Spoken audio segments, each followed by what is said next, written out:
इयत्ता 6वी संतवाणी. आता आपण मराठी भाषेचा गुणगौरव करणाऱ्या ओव्यांचा अभ्यास करू.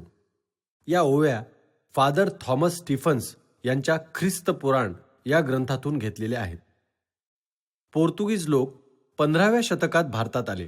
त्यांच्यासोबत ख्रिश्चन धर्माचा प्रसार करण्यासाठी मिशनरी लोक आले. त्यांनी इथल्या लोकांची भाषा शिकून घेतली, इथल्या ग्रंथांचा अभ्यास केला. फादर स्टीफन्स यांच्यापुढे ज्ञानेश्वरीचा आदर्श होता.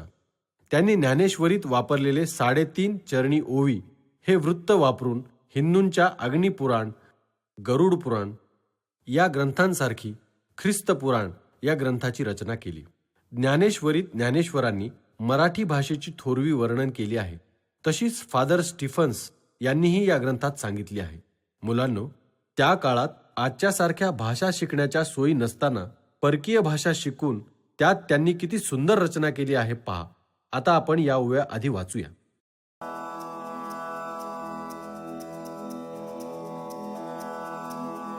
जैसी हरळा माझी रत्न किळा की रत्नान माझी हिरा निळा.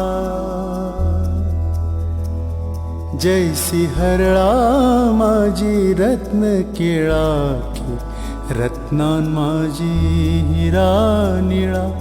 तैसी भाषा माझी चोखळा, तैसी भाषा माझी चोखळा.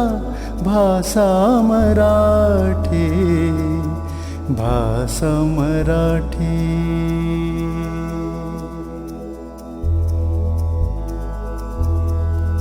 जैसी पुष्पा माझी पुष्प मोगरी, जैसी पुष्पा माझी पुष्प मोगरी. की परिळा माझी कस्तुरी. तैसी भाषा माझी साजरी,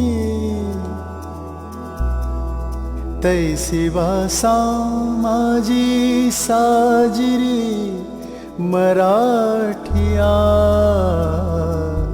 मराठिया. पंखियामध्ये मयूरू, पंखियामध्ये मयूरू. वृखियामध्ये कल्पतरू. पंखियामध्ये मयूरू, वृखियामध्ये कल्पतरू. भाषामध्ये मानु थोरू, भाषांमध्ये मानु थोरू. मराठी येसी,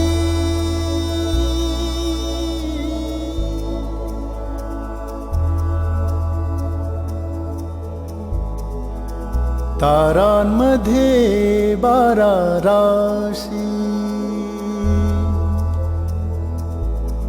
तारांमध्ये 12 राशी. सप्तवारा माझी रविससी.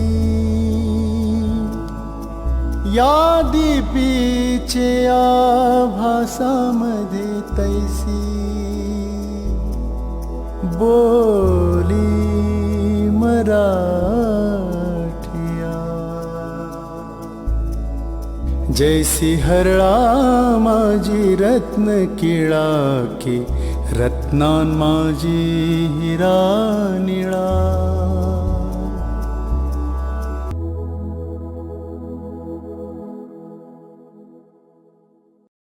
मुलांनो, या ठिकाणी फादर स्टीफन्स यांनी मराठी भाषेला हिऱ्याची उपमा देऊन गौरवित केले आहे. हरळान माझी म्हणजे तेजामध्ये, रत्नकिळा म्हणजे रत्नातून बाहेर पडणारी प्रभा, तेज. तेजामध्ये मौल्यवान खड्याचे तेज जे चोख असते, आणि सर्व रत्नांमध्ये निळा हिरा जसा चोख शुद्ध असतो, तशी सर्व भाषांमध्ये मराठी भाषा ही चोख म्हणजेच उत्तम भाषा आहे. सर, पुष्पान माझी आणि परिमळांमाजी म्हणजे काय? पुष्पांमाजी म्हणजे फुलांमध्ये आणि परिमळांमाजी म्हणजे सुगंधांमध्ये. या ठिकाणी मराठी भाषेचा गौरव करताना ते मोगऱ्याच्या फुलाचे आणि कस्तुरीचे उदाहरण देतात.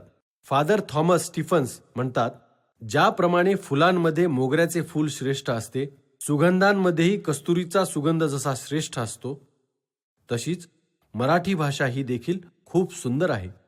ती साजिरी म्हणजे शोभून दिसणारी आहे. पहा मुलांनो, किती योग्य आणि समर्पक उदाहरणांद्वारे मराठी भाषेचे सौंदर्य फादर थॉमस स्टीफन्स यांनी वर्णिलेले आहे. पखियांमध्ये म्हणजे पक्ष्यांमध्ये. मुलांनो, मयोरू म्हणजे काय? मोर. अगदी बरोबर.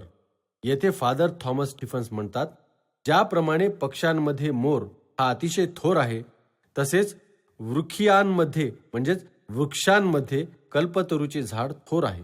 कल्पतरू म्हणजे काय मुलांनो? कल्पतरू म्हणजे आपली इच्छा पूर्ण करणारे झाड. अगदी बरोबर. कल्पतरू हे एक काल्पनिक झाड आहे. या ठिकाणी फादर स्टीफन्स म्हणतात, पक्ष्यांमध्ये थोर मोर आहे, वृक्षांमध्ये सर्व इच्छा पूर्ण करणारे कल्पतरूचे झाड थोर आहे, तशीच मराठी भाषा ही सर्व भाषांमध्ये थोर आहे. अशा या मराठी भाषेचा सर्वांनाच अभिमान असायला पाहिजे. पुढे मराठी भाषेला गौरविताना फादर स्टीफन्स म्हणतात, सर्व तारकांमध्ये 12 राशीच्या तारका महत्त्वपूर्ण आहेत. मुलांनो, आठवड्याच्या वारामध्ये सूर्याचा वार कोणता? रविवार. बरोबर. आणि चंद्राचा वार कोणता? सोमवार. अगदी बरोबर. फादर थॉमस स्टीफन्स म्हणतात, ज्याप्रमाणे 12 राशीच्या तारका महत्त्वाच्या आहेत, आठवड्यामध्ये सूर्याचा वार म्हणून रविवार आणि चंद्राचा वार म्हणून सोमवार महत्त्वाचा आहे, तसेच या संपूर्ण आशिया खंडामध्ये ज्या भाषा बोलल्या जातात त्या सर्व भाषांमध्ये मराठी भाषा ही सर्वोच्च स्थानी आहे.